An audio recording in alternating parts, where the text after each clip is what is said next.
Chers frères et sœurs dans le Christ, chers amis, comme je le disais au début de l'Eucharistie et je tiens à le réitérer, c'est pour moi une grande joie que d'être parmi vous en cette fin de semaine, ici dans la paroisse, ce lieu de culte à Saint-Laurent, alors que c'est ma 60e, comme on l'a souligné, ma 60e visite dans un lieu de culte du diocèse. J'ai commencé cette visite pastorale de tous les lieux de culte dans le diocèse à l'occasion de l'année de la foi l'année passée. Et bien entendu, elle va se prolonger cette année jusqu'à l'automne.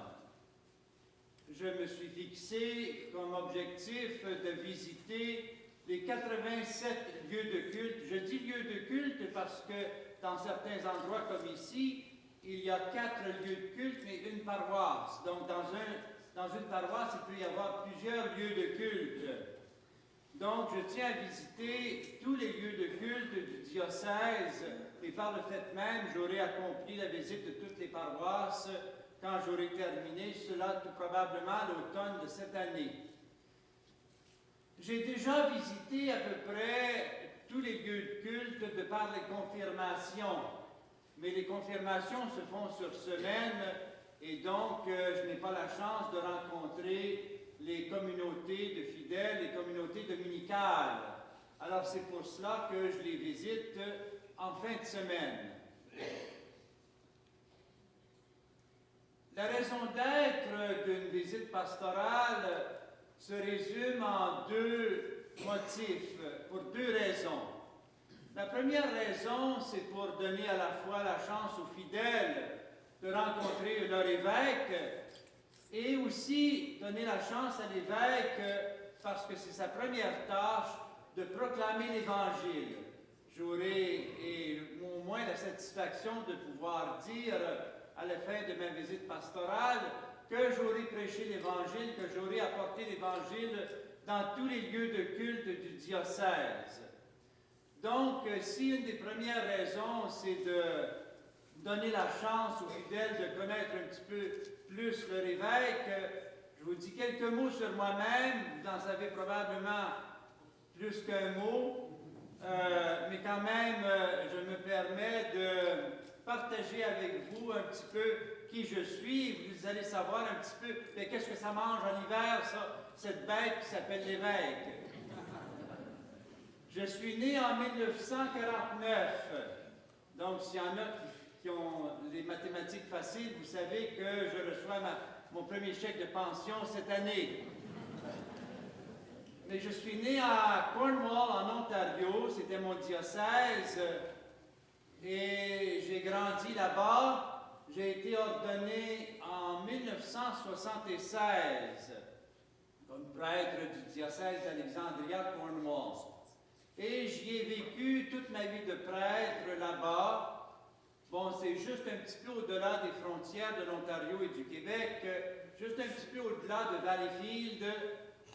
Et j'y ai vécu là aussi toute ma vie, ou à peu près toute ma vie de prêtre, là-bas dans mon diocèse, partageant plusieurs fonctions de vicaire, de responsable de plusieurs activités, et finalement de curé, jusqu'à ce que je reçoive une invitation de la part, par mon évêque, de la part de l'évêque d'Edmonton, pour venir partager la tâche d'être formateur dans le séminaire là-bas. On avait besoin d'aide et de professeurs. Alors, en 1990-91, je m'y suis rendu et j'y ai vécu une dizaine d'années comme professeur et comme formateur dans le grand séminaire d'Edmonton. Puisque je connaissais la langue de Shakespeare, donc on m'a invité pour y aller et c'est ce que j'ai fait. En 2012,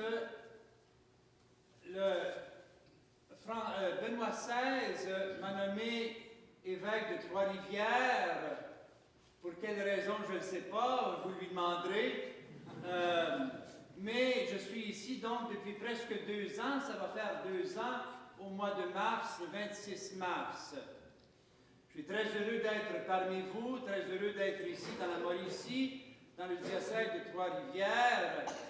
Et bien, si Dieu appelle, on rend service, on obéit avec de plein cœur. Et quand Dieu demande quelque chose, il accorde toujours les grâces nécessaires pour accomplir les tâches auxquelles il nous appelle.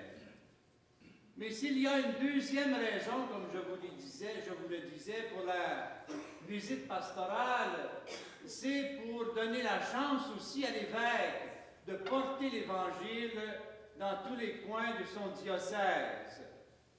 Parce que nous devons, c'est la parole de Dieu qui donne sens à notre vie, qui soutient notre vie et qui est un petit peu comme la lumière, la bougie qui nous guide à travers notre vie. Et c'est la raison pour laquelle nous nous rassemblons d'abord et avant tout pour écouter la parole de Dieu, pour célébrer l'Eucharistie là où c'est possible et ensuite pour mieux en vivre. Alors que nous dit la parole de Dieu en cette fête de la présentation qui marque la journée internationale des consacrés dans l'Église? Nous avons lu d'abord le prophète Malachie. Et le prophète Malachie, ça lui était donné de voir que le Seigneur viendrait un jour dans son temple et qu'il remplirait son temple de sa lumière. Mais il a une vision assez, je dirais, dramatique et forte de cette vision. Parce que lorsque le Seigneur viendra, il sera pareil au feu du fondeur, pareil à la lessive des blanchisseurs. Il s'installera pour fondre et purifier. Il purifiera les fils de Lévi et les affinera comme l'or et l'argent. Ainsi pourront-ils aux yeux du Seigneur présenter l'offrande en toute justice. Ce qu'il voit, c'est que lorsque le Seigneur se présente, il va purifier son peuple avec les images qu'il utilise, bien entendu, qui lui étaient à sa portée. Le Seigneur, il répond, il vient accomplir cette prophétie et l'évangéliste Luc le voit dans la présentation du Seigneur Jésus par Marie et Joseph. Alors voilà qu'il y avait ce vieux sage Siméon. Siméon qui était un homme juste et religieux et qui attendait, pour reprendre les paroles du prophète Isaïe, la consolation d'Israël. Et l'Esprit Saint l'accompagnait. Et il lui avait été donné cette grâce incroyable de savoir qu'il ne mourrait pas avant d'avoir vu le Messie du Seigneur, c'est-à-dire l'envoyé du Seigneur qui viendrait dans son temple. Et voilà que Jésus et Marie s'approchent pour offrir, selon la coutume, leur premier-né au Seigneur. Et Siméon, il voit le Seigneur, il voit l'action de Dieu dans ce geste, et il reconnaît Dieu qui se présente. Et voilà cette belle prière que nous reprenons, tous les consacrés de l'Église, les prêtres, et tous ceux et celles qui lisent la prière de l'office du soir, qui dit cette belle prière qui remonte à Siméon, et qui dit maintenant au Maître, tu peux laisser ton serviteur s'en aller dans la paix selon ta parole. En d'autres mots, Seigneur, tu peux me laisser mourir. Car mes yeux ont vu ton salut, que tu as préparé à la face de tous les peuples, lumière pour éclairer les nations païennes et gloire d'Israël, ton peuple. Il y voit dans le Seigneur Jésus cette lumière qui va apporter l'éclairage nécessaire et le sens nécessaire aux vies, qui va apporter la lumière dans les ténèbres. Et le Seigneur lui-même le dira, « Je suis la lumière du monde ». Mais s'il nous dit cela, c'est pour qu'à notre tour, nous aussi, nous soyons lumière pour les autres. Et il le dira aussi, c'est le sermon sur la montagne, « Vous êtes la lumière du monde ». Que votre lumière brille aux yeux des hommes, afin qu'en voyant vos bonnes œuvres, ils puissent rendre gloire à Dieu dans les cieux. Alors, la leçon pour nous aujourd'hui, et le mot d'ordre pour nous aujourd'hui, c'est que nous avons tous à aller à la rencontre du Seigneur qui est venu à notre rencontre. Et c'est le sens de la présentation de Jésus dans le temple. C'est le sens de l'accueil de Siméon. Nous aussi, le Seigneur vient à nous à notre rencontre dans ce temple. Il vient à notre rencontre de fait parce que nous le croyons vivant de par sa résurrection, de mille et une façons dans nos vies, par les événements de nos vies, par les rencontres que nous faisons. Dieu vient à notre rencontre. Mais aussi, faut-il être disponible à l'accueillir. C'est le sens de la vie de Siméon qui attendait son Seigneur, qui attendait la consolation d'Israël. En d'autres mots, notre vie doit être synonyme d'attente du Seigneur, doit être synonyme de disponibilité à aller à la rencontre du Seigneur. Parce que c'est lui qui, comme le dit Siméon dans cette belle prière, qui est le salut qu'il a préparé à la face de tous les peuples, qui est la lumière pour toutes les nations, qui est la gloire de son peuple Israël. Vous savez, nous avons tellement besoin de rencontrer le Seigneur Jésus aujourd'hui, et notre monde a tellement besoin de rencontrer des témoins du Seigneur Jésus dans leur vie. Vous savez, c'est une petite marotte à moi que j'ai.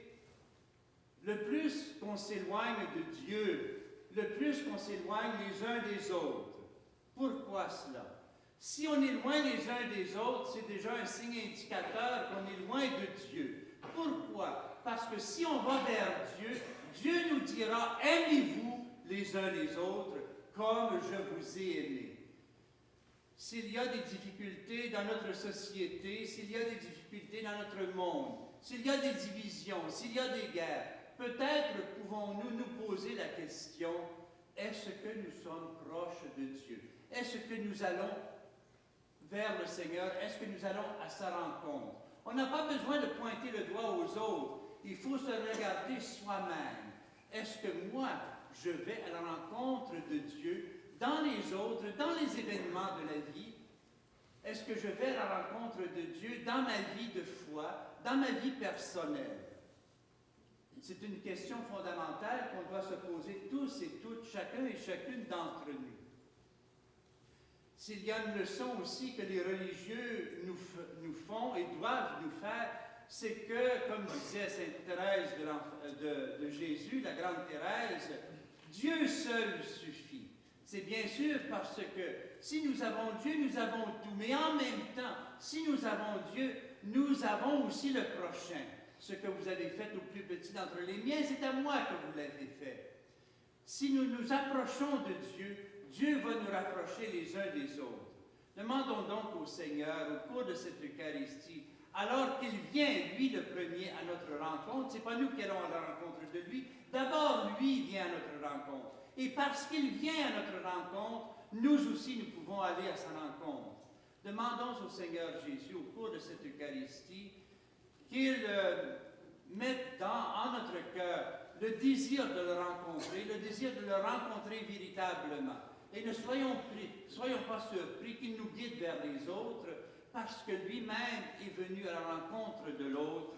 Amen.